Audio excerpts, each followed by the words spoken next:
Yes. You need to do the form as well. You need to do the form as well. I mean, we'll have plenty of t-shirts for everyone, but yes, it would be great if faculty and students can do the form.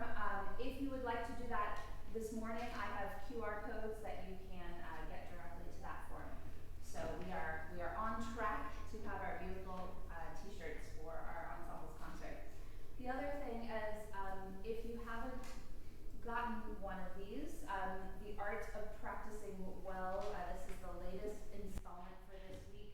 So next week we will be meeting as a large group and in our color groups to talk about this phenomenon, the art of practicing well, and what does that look like for us within our various disciplines and individually. So this week I would like for you to all reflect. Each day you practice, reflect. So you can read all of the questions that you are going to be answering, but rather than I'm doing this many minutes of technique and this many minutes of repertoire, we're going to have kind of a more holistic reflection opportunity after each practice session. And please bring both of these with you to class, because we will be using them.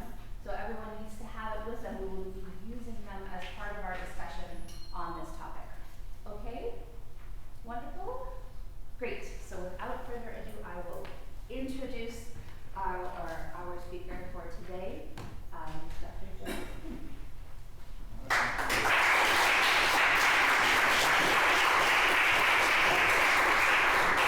Good morning, everyone.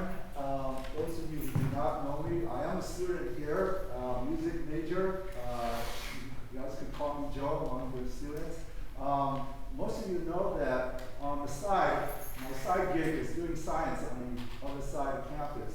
And I just want to share with you some of the things that I do as a scientist, as a biochemist to be exact, and how it relates to music, and my justification of really encouraging everyone, not only here, but the general public, that music is relevant. And this is so important, I think, especially on this campus where, especially in the city, I would say, that everything is all emphasized on engineering and science in that order. And a lot of the arts are put down, I wouldn't say neglected, but not as in the priority list.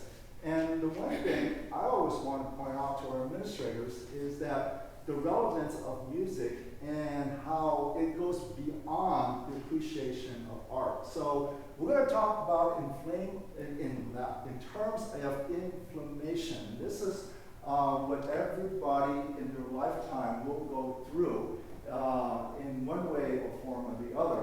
And then I'm going to try to conclude that music is an essential source of mitigating inflammation. So let's start by defining what inflammation is. Can everybody hear me? All right, I try not to use the mic because there's not too many of you, and I've been taught that it's all about the air, so I'm going to practice it. All right, so what is inflammation? Okay, so I'm going to ask you to bear with me, because you're going to learn a little bit of science today. And this busy slide simply shows you that when there's any type of stress going on, and we have to understand what stress is. Most of you think about stress being under an uncomfortable situation, taking an exam, for example, having an argument with a friend, or being stuck in traffic. All that is stress related. But what stress is really an overstimulation of any of the five senses that we have. So the five senses include hearing, touching, tasting, right? Tasting and smelling all together, feeling, and hearing, all right? All these, in some cases, people claim they have six senses, but nonetheless, the five senses that we have are overstimulated in some way. And so our body, as Homo sapiens and humans, in our DNA, we're geared to respond, to be sensitive to all these senses. Only because when humans started off, we were among in the caves, being chased either by predators or lions or anything, at the same time trying to hunt things to keep ourselves alive. And what is important in that is our sensitivity, our responsiveness to our environment, right? So if something is chasing you, you gotta be responsive. If you get chased down and eaten, your you won't have any offspring to go to the next generation.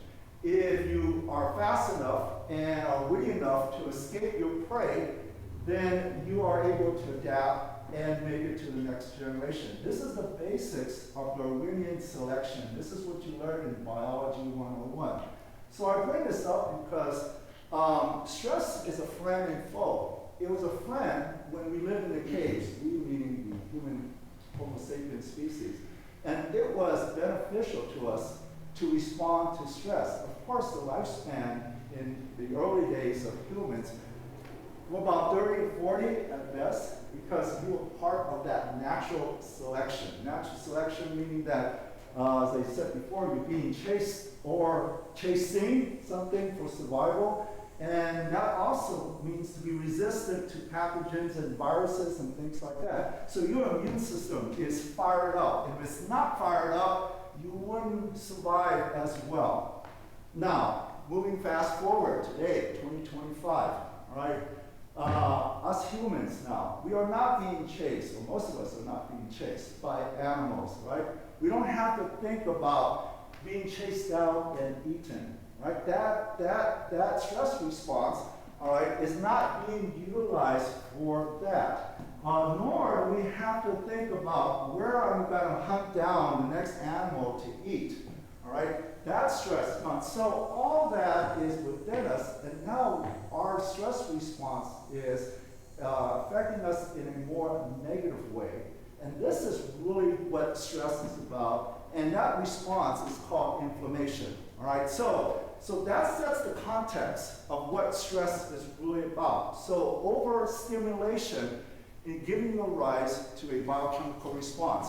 So this busy slides that response is the brain telling the rest of your body what is on fire, per se, all right? What needs addressing. So let me talk about immunoresponse. I'll give you a 30-second immunology class. When you catch a cold or a virus, it is an external invasion coming in you. Your brain will trigger a chemical response. It will trigger your immune system. Your antibodies will come and hopefully neutralize the pathogen.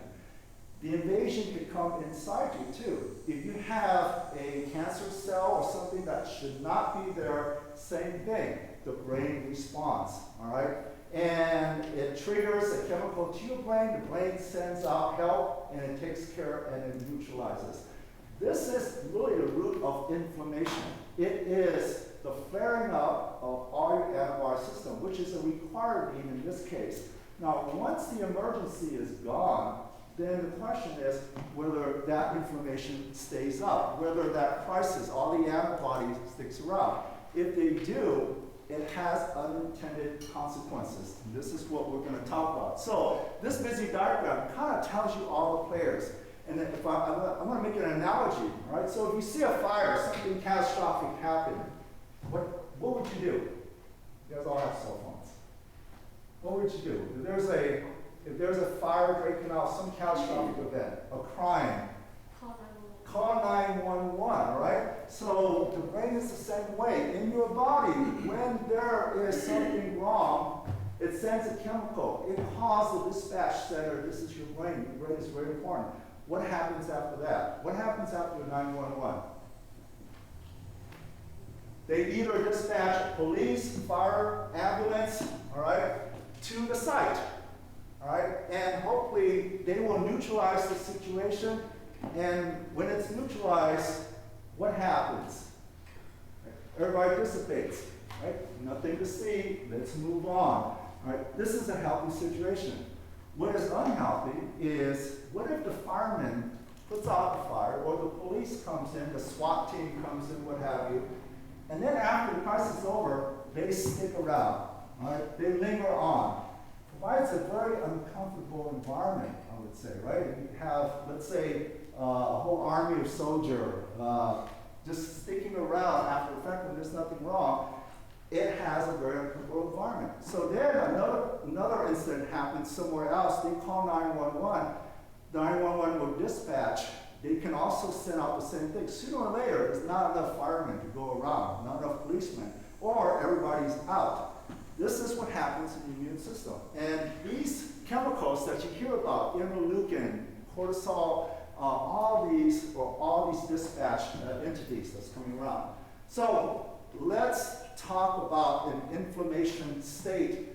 And what we'll talk about is something as benign as banging on an elbow, all right? So if you bang your elbow, it hurts, ouch. What happens after that? You get a bruise, perhaps, right? So this is an overstimulation, mechanical stress. The pain, the mechanical stress has an injury in the cell, sends a signal to the brain. The brain sends out these gene expressions that tells out to send the immune system. All right, and so the inflammation is that response. So as a function of time, the injury occurs on your bottom left, and inflammation goes up. It starts bruising up. So maybe the next day it bruises up, it's all red. And then after that, if you're healthy on a usual basis, after a couple of days, the bruises dissipate and it goes away. It comes down. This is not always the case.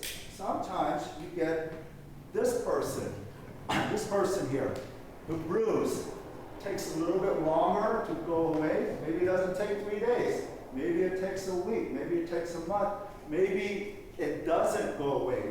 Then you have to have the intervention. You take anti-inflammatory drugs, ibuprofen, right? I think a lot of us have done that. So these inflammation is sustained. It's called a chronic effect. It is sustained, and these chronic inflammation is the one that leads to further on comorbidity. That means other diseases that are related to this. And these are related to diabetes, cardiovascular, in many cases cancer, and it also changes our behavior. So inflammation is a response for to fight pathogens or injuries. But if it's sustained, then it leads on to other crises. And in many cases, this is what we're going to address in terms of all these. So the question is, that circle here talks about that turning point. What determines person 1 and person 2? Person 1 has an inflammatory response and it goes down. Person 2 has a chronic and it stays up. Something happens at that point that decides this delta, that divides off whether you calm or you sustain. Okay, so there are many ways to address this, to turn the turning point. There are a lot of interventions.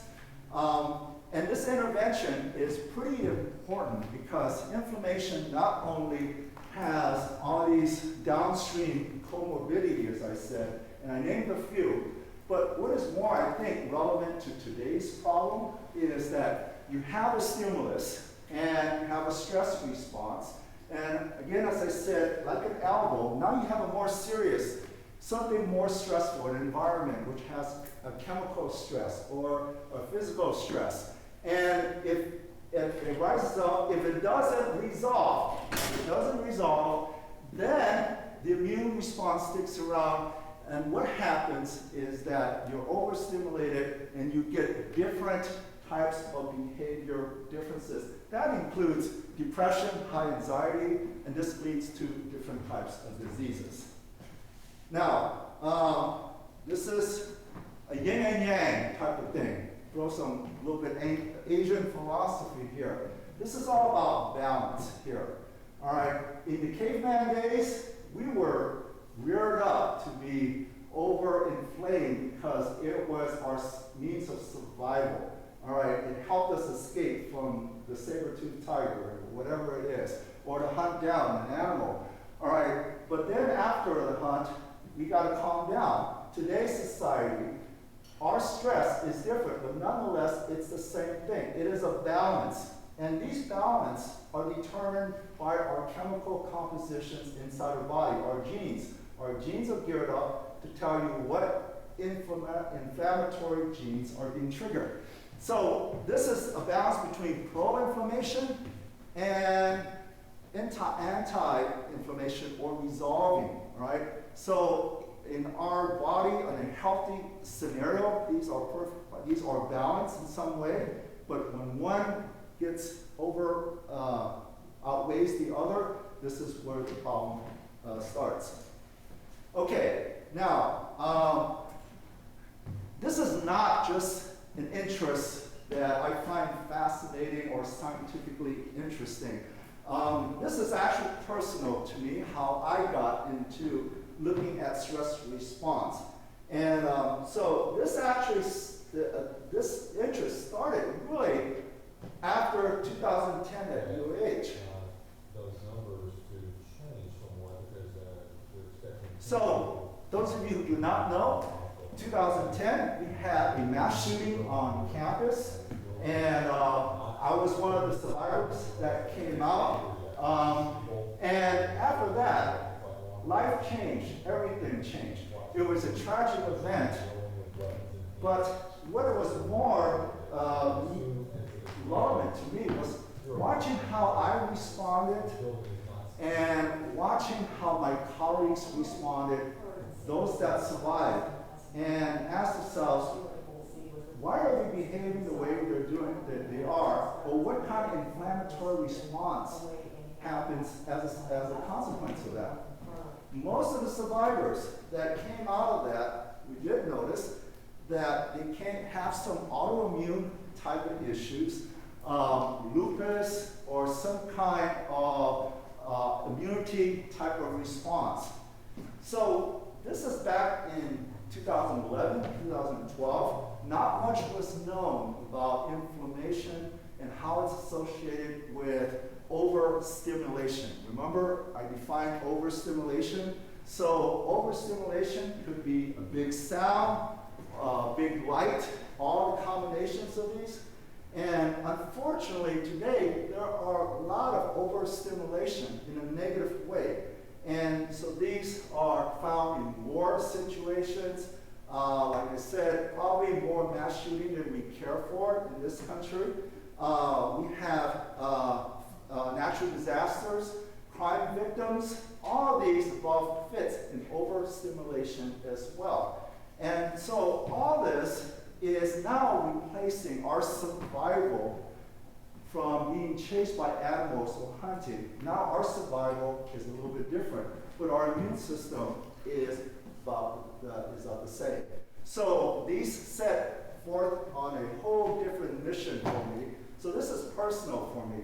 This research is going to understand about inflammation and how to mitigate this and what changes these inflammatory pathways after an overstimulating event. All right, now, I started looking at this from a PTSD standpoint, post-traumatic stress disorder. You've heard of this. This is really for more associated that you hear about veterans coming back from war zone, crime victims, natural disaster victims. Something happens in the same way. After the exposure, if they survive it, then short years later, between 5 years and on, there's some kind of an autoimmune response that happens, mostly lupus that comes out. It affects the inflammatory pathway and it sustains itself. It does not go away. We are in that chronic situation. And once it's chronic, meaning that it lasts more than a week or two or years, which is even worse, then you have an overstimulation involved.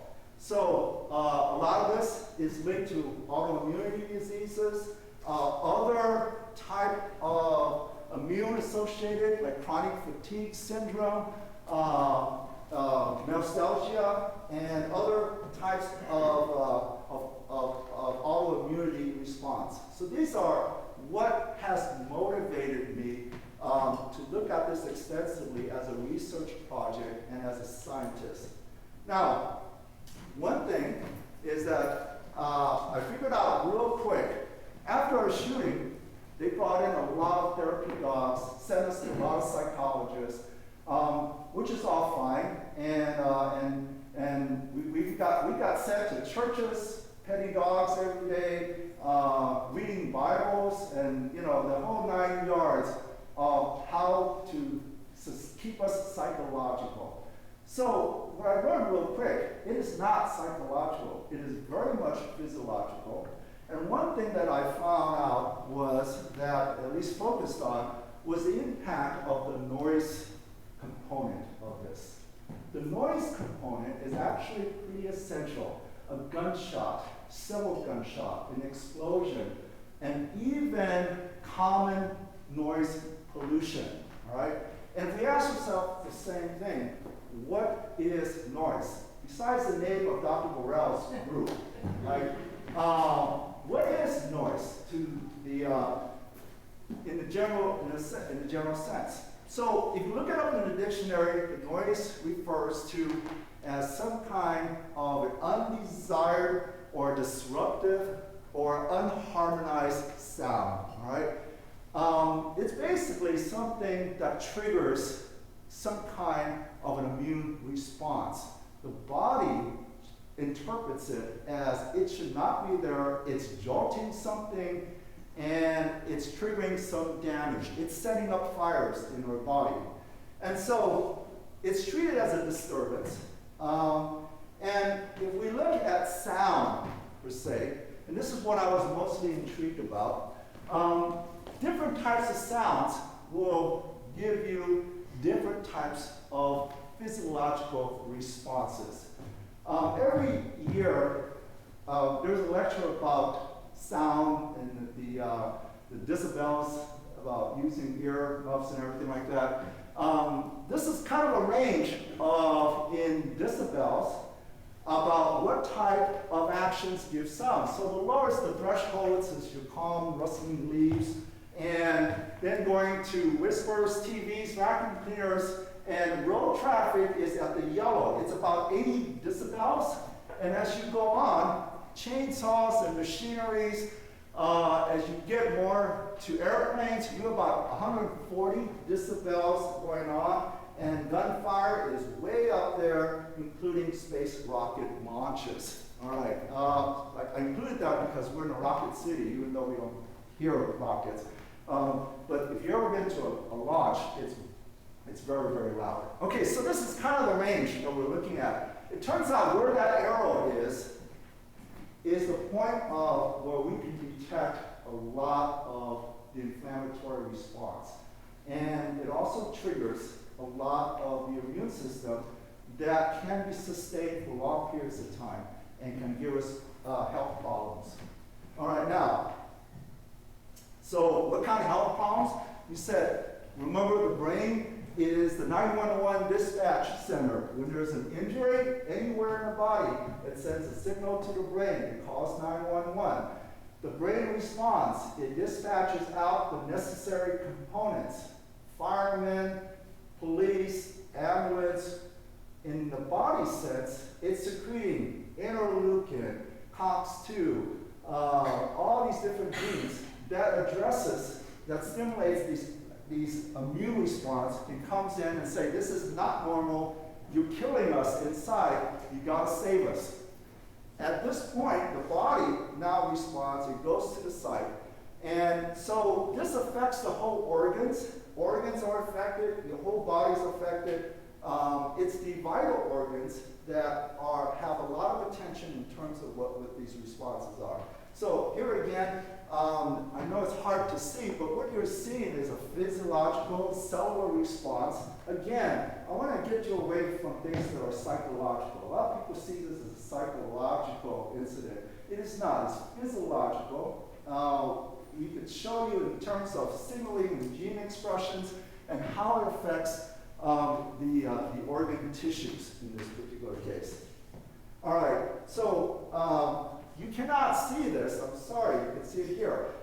This one just shows you that noise exposure in long periods of time leads to a lot of different downstream issues. This includes impaired cognitions, depression, cardiovascular diseases. And I wanna make sure you keep in mind cardiovascular disease, because the #1 killer in the US is not cancer, it's cardiovascular disease, right? Sound is, chronic sound highly triggers this inflammatory response that leads to cardiovascular diseases. Of course, hearing loss, this is what we're concerned about, but only for our musicianship.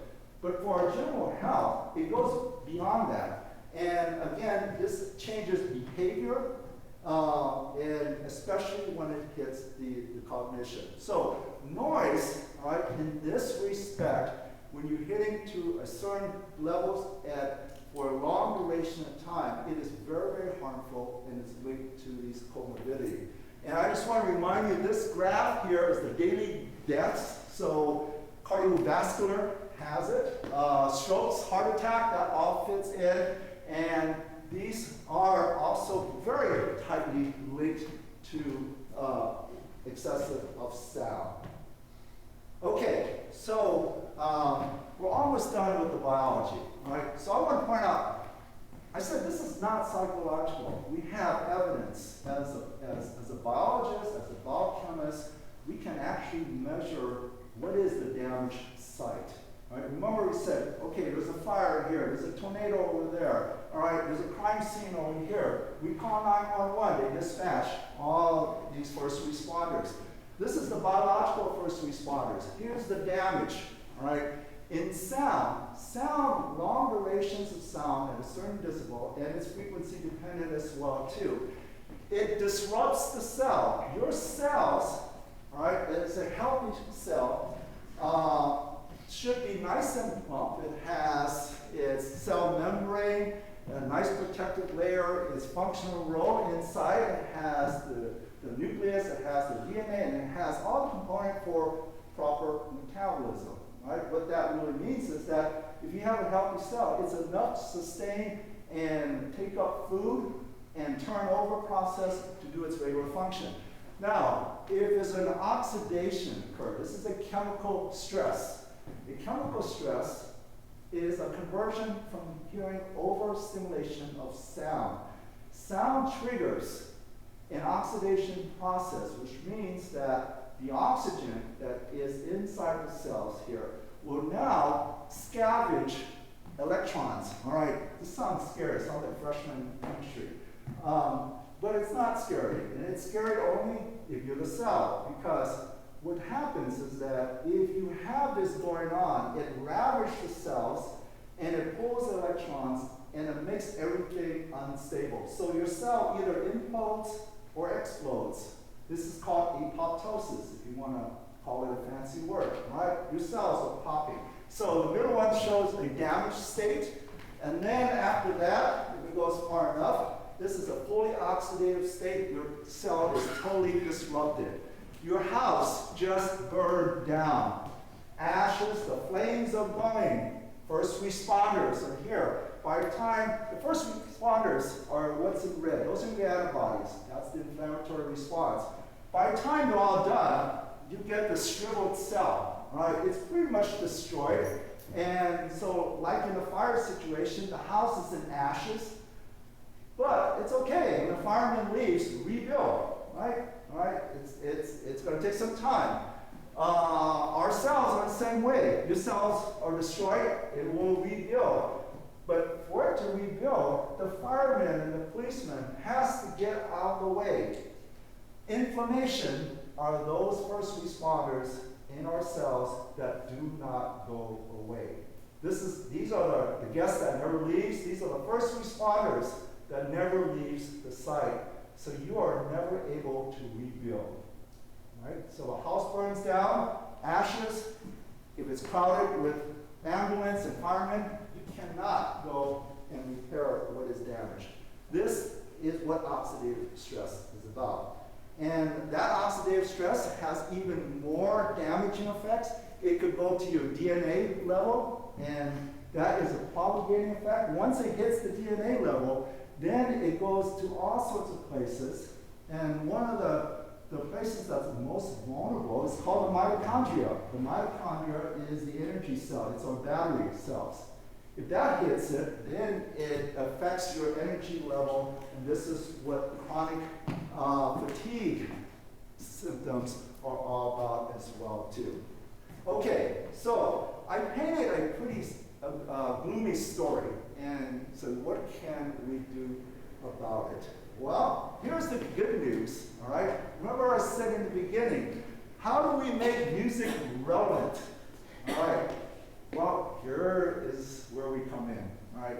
It turns out that there are some studies in animals that show that if mice or rats are purposely put into a stressful situation, all right, like a sound or some kind of a stressful or even scary situation, all right, what can cushion this damage? What can prevent and decrease the oxidative stress? So this is an experiment. You can't, I don't know if you can see it, but it looks something like this. These are just example of two cages. They have rats in there, and above it is a speaker, all right? So, I don't know if Matt Restheimer is listening. This is a great sound system. All it is you got this big speaker right above this animal, and this is a simplified version. It goes along every trace you have a speaker. All right, and what it's testing is that out of the sound system, if you just put noise of traffic, so just background noise, all right, and actually in some of our cases, I used some of the noise track that Matt Restheimer had taught in his class for his music tech, all right, airplanes, people talking, trains, glasses breaking, all right, all these background noises. And then on top of that, the second one is that what happens if you play some music, all right, towards it, and then have it undergo some stress as well too. And then compare to that, nothing, all right, just leave them be, but having them go through the stress. And stress could come in all different ways. It could have shaking the cages, or having disruptive sound, or even in the old days they used to put them in snake pits. All right, we don't do that anymore, but they do show pictures of scary things. So anyway, a lot of ways to stress out animals for these kind of studies. So the results of these is, and this is hard to see on the screen. So I want to give you three conclusions of these results. It turns out that compared to control, that if you have music on during the stress, your temperature goes down. Compared to that, if you do not have music or any other intervention. All right. So let me repeat this. This experiment was using Mozart. Was playing for actually it was a clarinet concerto, and all three movements looped over and over again, all right, for about 20 minutes a day this was playing. And after that, these were undergoing stress. And so number one was the temperature did go down in these stressful situations. But the second thing was that if you look at the organs, mostly spleen, the major organs, some of them were lungs and heart, all right? Yes, I'm sorry, we have to sacrifice these animals. I did not do this, right? But this is what has been done. It shows that those that were listening to the music, the cells had less apoptosis, meaning the cells were intact despite of the stressful environment. If you compare that to just nothing, all right, then the cells are completely disrupted. So I'm going to zoom in on one of these. This is hard, but this is the one I really want you to look at. I don't know if you can see it. All right, so the top two left are the controls, meaning that no stress, and so here's the spleen, here's the thymus, all right, and here's another organ. So this in heart as well too. Okay, so two things. The way you read these are is that if you look up close, and it's poor from your view, the cells are nicely intact. They have a nice full membrane. It's nice and round. You can see the nucleus inside. That's a healthy cell. Now, if you undergo noise, high levels of noise, these cells actually disrupts. You see debris. Literally, it's kind of like a cell imploding, right? You see a debris. And then, if you put the noise, and in this case, Mozart together, all right, there's actually disruption, but less so. You still have the cells being intact. Now, they're a little bit intact, but some cell disruption.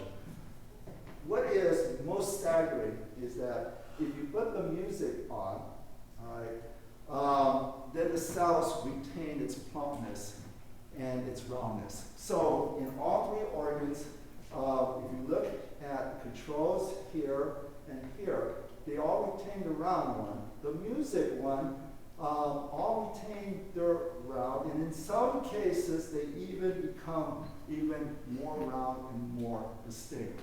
All right, so this is one of many studies with animals that definitively show there is some effect in terms of having some harmonized music exposed in periods of time that shows less inflammation.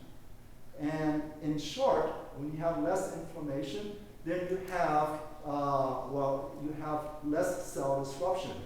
When you have less cell disruption, then you have less inflammation. So it works both ways around. So in this particular case, they look at the amount of genes that's being expressed. And sure enough, a lot of the stress markers, the genes that are expressing these immune response in the presence of music, they're much, much lower. Okay, now, so that sets the context of this. So I asked myself, all right, what is the opposite of noise? We talk about noise a lot, right? So I kind of knew a few words that is antonyms of noise, but I looked it up in the dictionary, and you get words like silence, quiet, stillness, calm, peace, tranquility, right? All these words. And I said, surely that is not the whole list. So, being a good scholar that I am, I went to ChatGPT, and I asked the same thing. All right, I said, what is the opposite of noise, or the antonym of noise? And GPT says, great question. Right? And I felt so good because I said, oh, I asked a great question. But then I found out that it always responds like that. If you've ever done ChatGPT, it's always great question. Right? Well, this is the way they responded. In the sense of sound versus silence, opposite silence, quiet, stillness, hush, peace. In the sense of chaos and order, you have order, harmony, calm, tranquility, clarity. And in the sense of signal versus interference, signal, information, meaning, coherence. All right. What's missing in this? So, what is the opposite of noise? And I was not looking for an English definition or English antonym. I was looking more of a functional definition. And I thought, when something is very disruptive and annoying, it is noise, and you say, shut that noise down. I say that to my kids all the time. Right? But when there's something pleasant, or something that's very agreeable, what do you say? That sounds like blank to my ears. Music, yes. Why isn't music on this list? Because if noise is disruptive and music is harmonizing in this functional sense, it is truly functional opposite of each other. So this is the context I'm writing by in terms of looking at this. So in terms of noise stress, the operational opposite, I think, has some harmonious type of audio response, and that is music. all right? And we could debate whether Western music or Eastern music or whatever, but nonetheless, there's some ordered sound to it. And again, the brain is the 911 center, and somehow that the brain triggers, and with the presence of having an audio with music on it, then it changes and it regulates the inflammatory response systems. That means it treats the 911 call a little bit differently, all right? Okay, now, so moving forward, so I had a personal stake in this game. I just said, wow, if sound makes so much a difference, and it seems like there's some studies building up that music is actually good for your health. Not only good, but perhaps essential. And a lot of studies are showing it with animal systems, not so much as humans, right? Not yet, at least. And so I look at the data, and that was my turning point a few years ago, that I decided to really take a commitment to study music. Right? And not only as a listener, not only as a consumer, I wanted to produce it. Right? And there are a lot of studies that show that those who play music have less chances of having long-term diseases, which in turn is affected by inflammation. And so I took a commitment to do it. Dr. Burrell told me that if you really want to learn something, be accountable for it. And I took him at his word. All right, I said, okay, sign me up. All right. And so I don't know if it relieved stress or not after taking his classes or not, but it certainly made you accountable and forced me that if I did not take it as classes for a grade, I would just kind of put it off on the weekend. I said, I'll deal with this when I have time. All right. So, so moving today and learning for it, knowing what I know about music, now I'm going to try to blend this together and say, okay, what is affecting our immune system now? Is music really affecting, it affects animals. Right? I only show one example. There are a lot of studies now out there. And really affecting our DNA, or affecting our gene expression, and our behavior, immune response.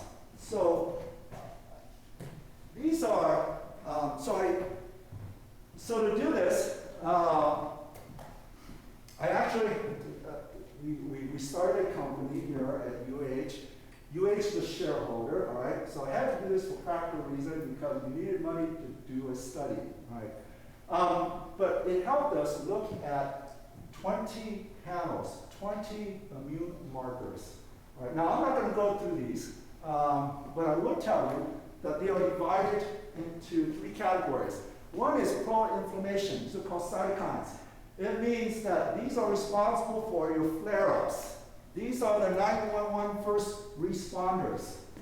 These are the 911 first responders. When you are injured, physically or overwhelmed with any of the 5 senses, your brain sends these guys out to your body. These are the cytokines. All right, we have a number of these gene markers. They're called interleukin, tumor necrosis factor, and so forth.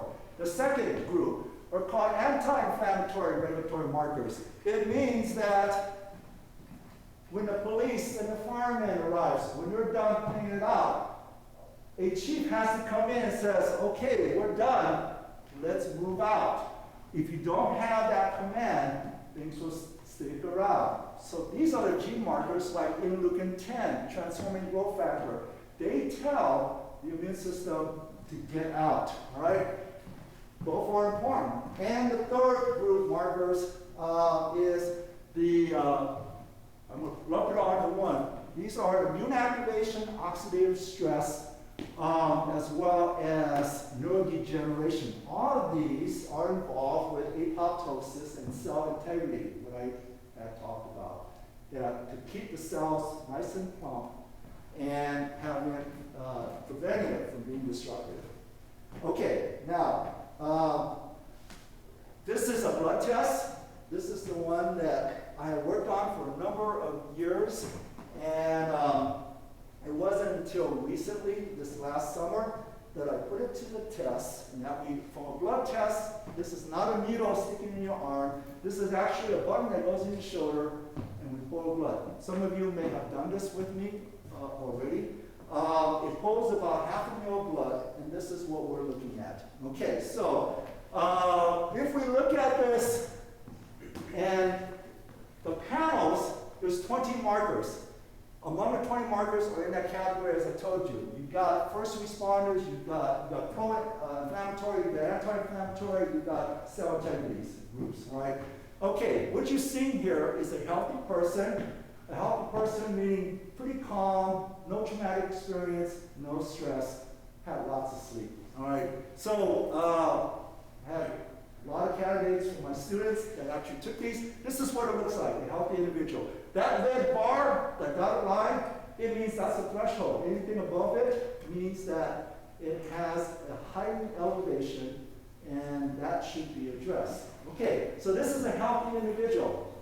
And so if you look at this individual, this is, the top part is what you start out with, and we put a headset on, and we just played all these background noises, airplanes, men drilling, all these city noise stuff, right? Stress marker went up within a week of this. So this is someone in a week having 20 minutes of listening to all this, okay?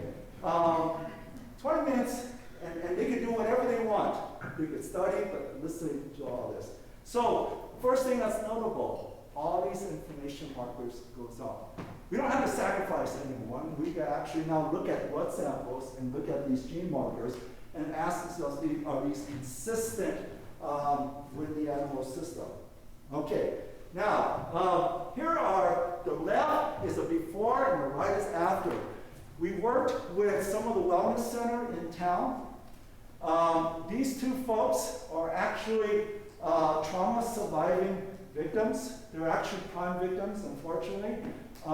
Very stressful history, physically and mentally. Their starting point is on the left, all elevated, all right? So after 2 weeks of listening to classical music, right? Sorry, Rob, it's not Baroque. I know you asked, why is Baroque boring? Right? We did that. But everything went down, right? And we played background noise, white noises, but you get this dramatic effect of going down. Again, these immune responses are going down. All right, so I had my students ask, are you stressed out when you're taking a test? So these are students taking one of my genetics tests. Okay, because of HIPAA compliance, I can't show the real student. This is something I grabbed out from Google. So she represents one of the students that I'm taking. The right one is real. We started out, we actually took blood while we're taking it, so I gave her extra credit for being a good sport. Her stress level is up, all right?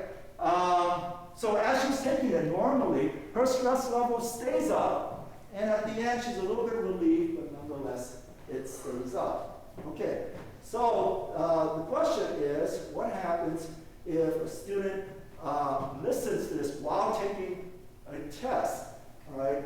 And so this is what she listened to. Same thing that the rats listened to, all right? So she had the headset on. Again, this is not the actual student. The setup's the same. And I'm asking her to take the test all the way through. She listened to all 3 movements. She did fine on her test. But on the top is what she started out with. A little anxious, high anxiety. But as we start going down, it certainly had a very calming effect on this. So, these are some of the preliminary studies that we've got engaged in. And again, coming down, is music relevant? This is really what I started out with. We talked to our administrators, we talked to our community. We said, besides being a great art, besides making everyone feel good, and there's a reason why it makes people feel good for reasons we've talked about here. That's one of the reasons. But it also has higher ramification. And let me conclude. I know I'm a little running late. Here's some takeaways. All right. So, in all my thinking, I said in the same way that inflammation disrupts, music restores. That's why functionally, I really think that in the thesaurus, the opposite of noise should be music. At least it should be in one of those categories. Music is not just art. It is not just art. It is medicine. It is calming inflammation. It's better than the pharmaceutical drugs because I don't think it kills your organ 10 years later, right? So it is organic, and it strengthens the foundation of human health. My third takeaway is by modulating these stress pathways and inflammation, music emerges as an essential and an evidence and experimental-based tool that really promotes our general health. And then lastly, second to last, music bridges science and soul. This is more philosophical, restoring balance in the body and providing essential long life and resilience. And finally, music is more than sound. It is an essential partner in human health. So before we end, I want you, next time you are going into a practice room or performing, that you are not just being a good artist. You're not doing it for the pleasure of you or other people. Let me make the argument that you are, in your part, saving lives as well. So and I don't mean to be melodramatic, but from a logical function, it is true. So you are very relevant, and please keep that in mind. So let me end it here. Thank you. I will take any questions if we have time.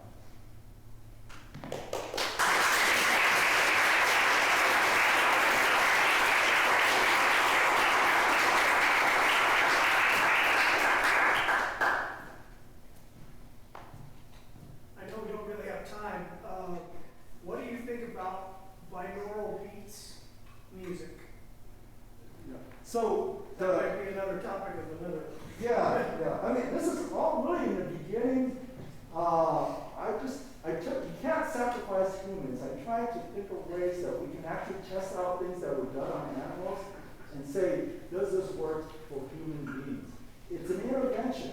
It certainly is. It's an enjoyable intervention. Now, and it's unknown. What type of music is Well, this? Right? it's music that sets up sound waves in opposite ears that create an interference pattern that are supposed to have effects on the brain, different levels of brain waves and all that. Rhythm,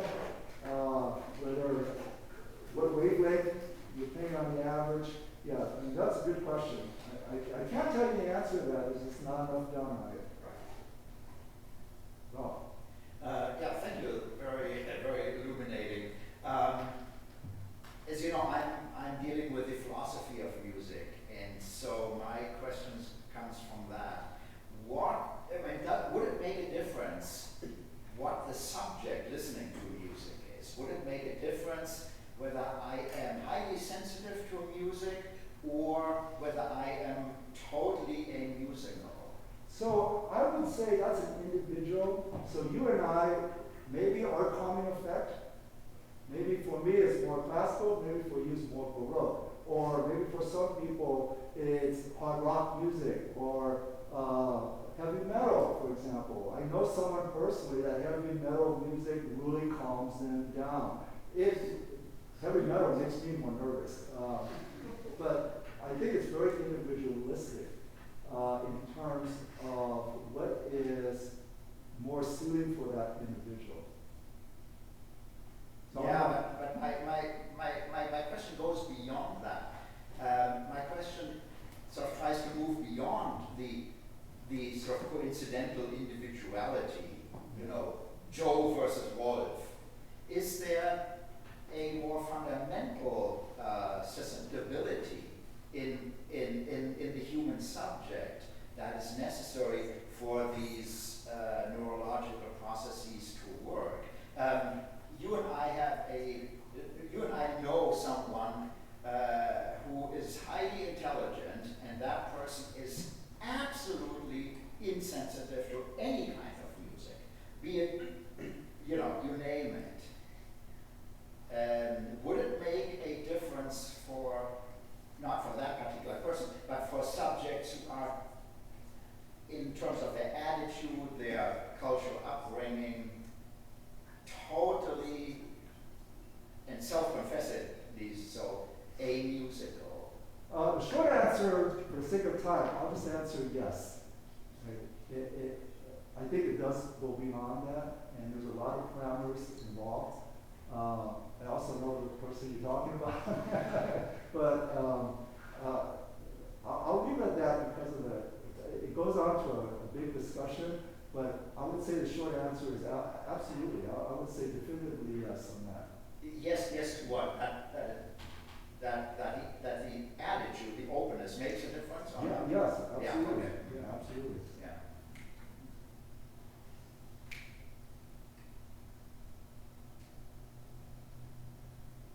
Well, no question. Thank you for your attention.